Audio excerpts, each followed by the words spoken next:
আসসালামু আলাইকুম আরহামতুল্লাহি আবরাকাতু। জানি না কেমন আছো, আশা করি ভালো আছো, সুস্থ আছো আল্লাহর রহমতে। আমিও ভালো আছি, সুস্থ আছি। আমি আজ নবম ও দশম শ্রেণীর চতুর্থ অধ্যায় জীবনী শক্তি, ইংরেজিতে বলা হয় বায়ো এনার্জি, আর বাংলা হলো জীবনী শক্তি নিয়ে আলোচনা করি। জীবনী শক্তি ও এটিপি এর ভূমিকা। প্রথমেই আসছে জীবনী শক্তি ও এটিপি এর ভূমিকা। জীবনী শক্তি আমরা জানি উদ্ভিদ জীবনী শক্তির জন্য পরিবেশ থেকে যে পরিমাণ শক্তি তারা গ্রহণ করে, ঠিক সে পরিমাণ শক্তি আবার নির্গত করে তার দেহের মধ্যে পুনরায় সেই শক্তি আবার সঞ্চারিত করে, এবং এভাবেই ধারাবাহিক প্রক্রিয়াটি চলতে থাকে। এটা সাধারণত এটিপিটা 5 কার্বন বিশিষ্ট নাইট্রোজেন বেস, এগুলো পর্যায়ক্রমে পরিবর্তিত হয়ে আবার শক্তি একদিকে নির্গত হচ্ছে, আরেক দিকে শক্তি উৎপন্ন হচ্ছে। এভাবে এই উদ্ভিদের জীবনী শক্তি ক্রমশ ধাপে ধাপে চলে আসছে। তো প্রথমেই আমরা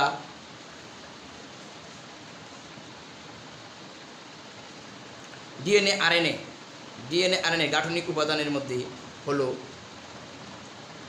অ্যাডিনিন।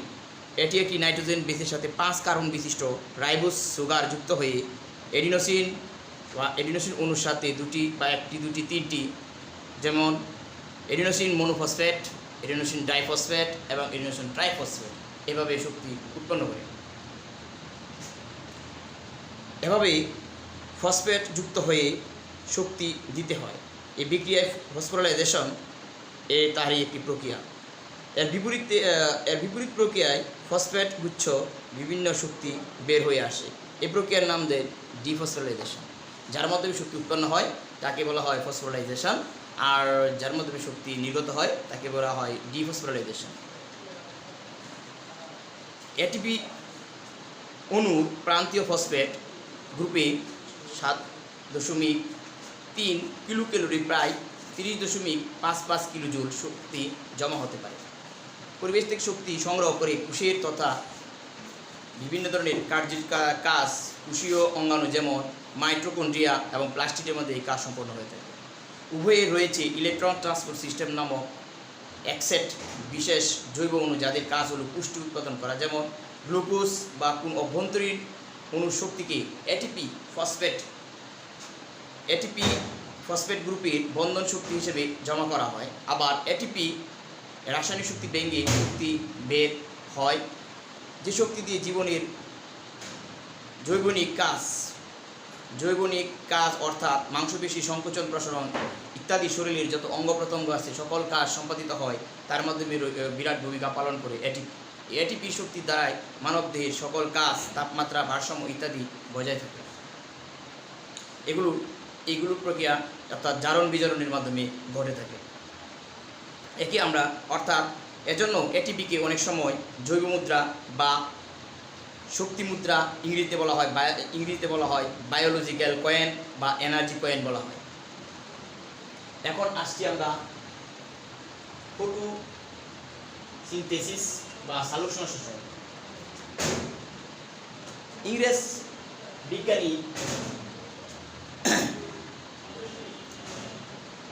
বিজ্ঞানী 1905 সালে শারীরতত্ত্ববিদ 1905 সালে প্রক্রিয়াটি পর্যবেক্ষণ করেন। এই পর্যবেক্ষণটি দুটি পর্যায়ে তিনি পরিলক্ষিত করেন। একটি হচ্ছে অন্ধকার পর্যায়, অর্থাৎ একটি হচ্ছে অন্ধকার পর্যায়, একটি হচ্ছে আলোক পর্যায়।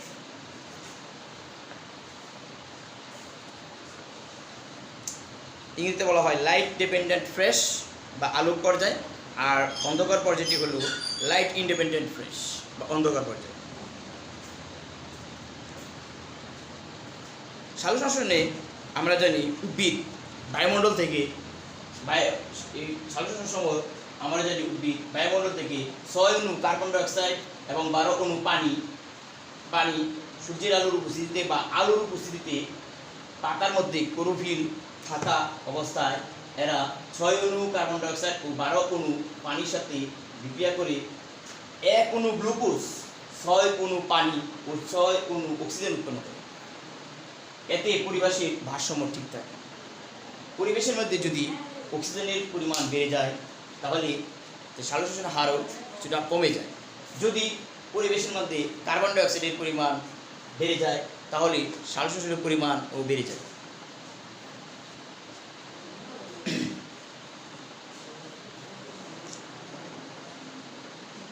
এই খাদ্য প্রস্তুত হলে উদ্ভিদ পরিবেশে বায়ুমণ্ডলে অক্সিজেন ত্যাগ করে এবং গ্লুকোজ তার দেহের মধ্যে সঞ্চিত রাখে এবং পানি উদ্ভিদ যখন খাবার প্রস্তুত করে তখন তারা মূলরুমের সাহায্যে বিভিন্ন ধরনের খনিজ পদার্থ এবং মূলরুমের সাহায্যে পানি শোষণ করে এবং বায়ুমণ্ডল থেকে এরা কার্বন ডাইঅক্সাইড পানি এগুলো শোষণ করে তারা খাবার প্রস্তুত করে।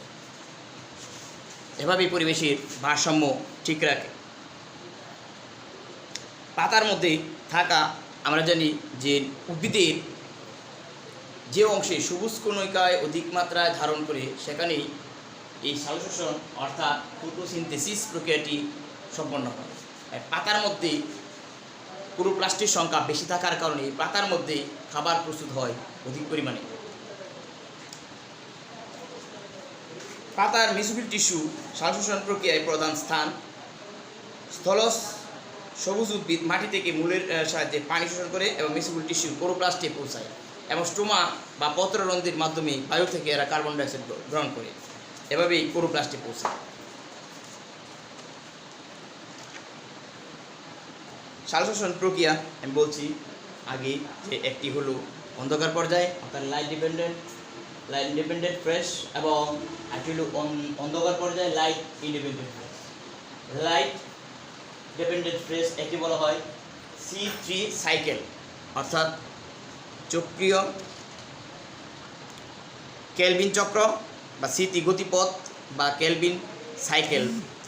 এটি কার্বন ডাইঅক্সাইড আত্তীকরণের গতিপথের আবিষ্কারদের নাম অনুসারে কেলভিন এবং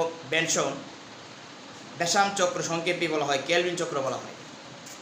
1961 সালে তিনি নোবেল পুরস্কার পান। অধিকাংশ উদ্ভিদে এই প্রক্রিয়া শর্করা তৈরি উৎপন্ন হয়। প্রথম স্থায়ী 3 কার্বন বিশিষ্ট ফসফোগ্লিসারিক অ্যাসিড উৎপন্ন করে, একেই C3 উদ্ভিদ বলা হয়। এখানে সালোকসংশ্লেষণ পরিমাণ কম হয়। C3 উদ্ভিদের মধ্যে যে সালোকসংশ্লেষণ প্রক্রিয়াটি সম্পন্ন হয় তার মধ্যে শর্করা জাতীয় খাদ্য প্রচুর কম হয়।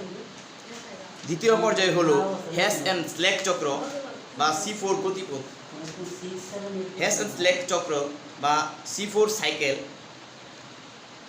অস্ট্রেলীয় বিজ্ঞানী doctor MD হ্যাস and CR slack 1966 সালে কার্বন ডাইঅক্সাইড বিজারণের জন্য একটি গতিপথ আবিষ্কার করেন। এই গতিপথে স্থায়ী 4 কার্বন বিশিষ্ট অক্সালো অ্যাসিটিক অ্যাসিড, তাই একে C4 গতিপথ বলে। C4 উদ্ভিদে একই সাথে হ্যাস ও স্ল্যাক চক্র কেলভিন চক্র পরিচালিত হতে দেখা যায়। উদ্ভিদে C3 এর তুলনায় C4 উদ্ভিদে সালোকসংশ্লেষণ হার বেশি এবং উৎপাদন ক্ষমতাও বেশি। যেমন ভুট্টা, আখ, অন্যান্য ঘাসজাতীয় উদ্ভিদ, মুথা ঘাস, অ্যান্থ্রানাস ইত্যাদি উদ্ভিদে C4 পরিচালিত হয়। সালোকসংশ্লেষণে ক্লোরোফিলের ভূমিকা। পাতার ক্লোরোফিলের পরিমাণের সাথে সালোকসংশ্লেষণের হারের সরাসরি সম্পর্ক রয়েছে, কারণ একমাত্র ক্লোরোফিলই আলোক শক্তি গ্রহণ করতে পারে। পুরাতন ক্লোরোপ্লাস্ট নষ্ট হয়ে গেলে নতুন ক্লোরোপ্লাস্টের মধ্যে এই সালোকসংশ্লেষণ প্রক্রিয়া সম্পন্ন হতে থাকে। সালোকসংশ্লেষণ ক্লোরোপ্লাস্টের উপর নির্ভর করে। সালোকসংশ্লেষণ ক্ষমতা রক্ষা করার জন্য ক্লোরোপ্লাস্টের বিভিন্ন উপাদান দ্রুত এবং প্রচুর পরিমাণে পুনর্গঠিত হওয়া প্রয়োজন। তবে কোষে খুব বেশি পরিমাণ ক্লোরোফিল থাকলে এনজাইমের অভাব দেখা যায় এবং সালোকসংশ্লেষণ হারও কমে যায়। সালোকসংশ্লেষণে আলোর ভূমিকা। সালোকসংশ্লেষণ প্রক্রিয়ায় আলোর গুরুত্ব অপরিসীম। কিছু উদ্ভিদ আছে যে উদ্ভিদগুলো আলোর উপর ডিপেন্ড করে খাবার প্রস্তুত করতে পারে। এদিকে বলা হয় লাইট ডিপেন্ডেন্ট ফ্রেশ অর্থাৎ আলোক পর্যায়ে, আর কিছু উদ্ভিদ আছে আলোর উপর নির্ভর করে না, একে বলা হয় লাইট ইন্ডিপেন্ডেন্ট ফ্রেশ। যেমন সি যেমন ক্রেসুলিসিয়ান গোত্রের উদ্ভিদের মধ্যে এই C3 অর্থাৎ আলোক নির্ভরশীল নয় যে সকল উদ্ভিদ, এটা হচ্ছে ক্রাসুলিসিয়ান গোত্রের উদ্ভিদ। যেমন ক্যাকটাস জাতীয় উদ্ভিদ, ক্যাকটাস জাতীয় উদ্ভিদের মধ্যে এদের মধ্যে রাতের বেলা এরা খাবার প্রস্তুত করে, এদের আলোর কোনো প্রয়োজন হয় না।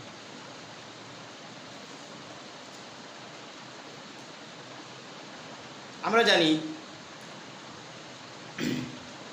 সালোকসংশ্লেষণ প্রক্রিয়ায় আলোর গুরুত্ব অপরিসীম। পানি এবং কার্বন ডাইঅক্সাইড থেকে শর্করার জন্য প্রয়োজনীয় শক্তির উৎস হচ্ছে আলো। সূর্যালোক ক্লোরোফিল সৃষ্টিতে অংশগ্রহণ করে। সূর্যালোকের প্রভাবে পত্ররন্ধ্র উন্মুক্ত হয়। আমরা জানি সূর্যের আলোর উপস্থিতিতে পত্ররন্ধ্র অর্থাৎ স্টোমাটা ওপেন হয় এবং সূর্যের আলোর অনুপস্থিতিতে পত্ররন্ধ্র ক্লোজ হয় অর্থাৎ বন্ধ হয়। কিন্তু পাতায় যতটুকু আলো পড়ে তার অতি সামান্য অংশই সালোকসংশ্লেষণ প্রক্রিয়ায় ব্যবহৃত হয়। আলোক বর্ণহীন যেমন আলোক বর্ণালীর জন্য যেমন লাল, নীল, কমলা, বেগুনি অংশটুকুতেই সালোকসংশ্লেষণ হার বেশি ভালো হয়। সবুজ কিংবা হলুদ আলোতে সালোকসংশ্লেষণ তেমন ভালো হয় না। নির্দিষ্ট সীমার মধ্যে আলোর পরিমাণ বাড়লে সালোকসংশ্লেষণ হারও বেড়ে যায়। কিন্তু অত্যধিক পরিমাণ যদি পাতার ভিতরকার এনজাইম নষ্ট হয়ে যায়, ক্লোরোফিল উৎপাদনও কম হয়, সালোকসংশ্লেষণের হার কমে যায়। সাধারণত 400 ন্যানোমিটার থেকে 480 ন্যানোমিটার এবং 680 ন্যানোমিটার তরঙ্গদৈর্ঘ্য বিশিষ্ট আলো সবচেয়ে ভালো হয়। সালোকসংশ্লেষণের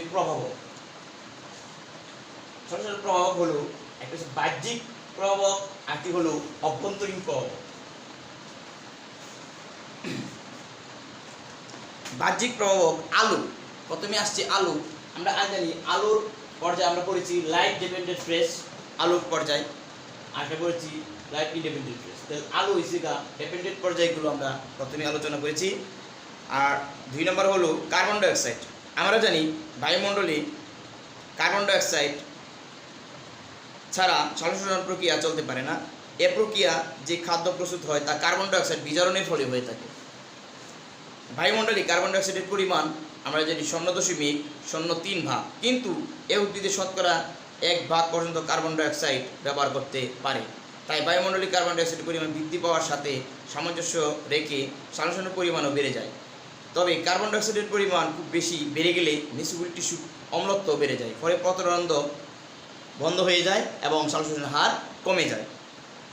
তাপমাত্রা, সালোকসংশ্লেষণ প্রক্রিয়ায় তাপমাত্রা বিশেষ প্রভাব হিসেবে কাজ করে। সাধারণত অতি নিম্ন তাপমাত্রার 0 ডিগ্রি সেলসিয়াস কাছাকাছি, অতি উচ্চ তাপমাত্রা 45 ডিগ্রি সেলসিয়াসের উপরে এ প্রক্রিয়া চলতে পারে না। সালোকসংশ্লেষণ প্রক্রিয়ার জন্য পরিমিত তাপমাত্রা 22 ডিগ্রি সেলসিয়াস থেকে 35 ডিগ্রি সেলসিয়াস পর্যন্ত সালোকসংশ্লেষণের হার ভালো।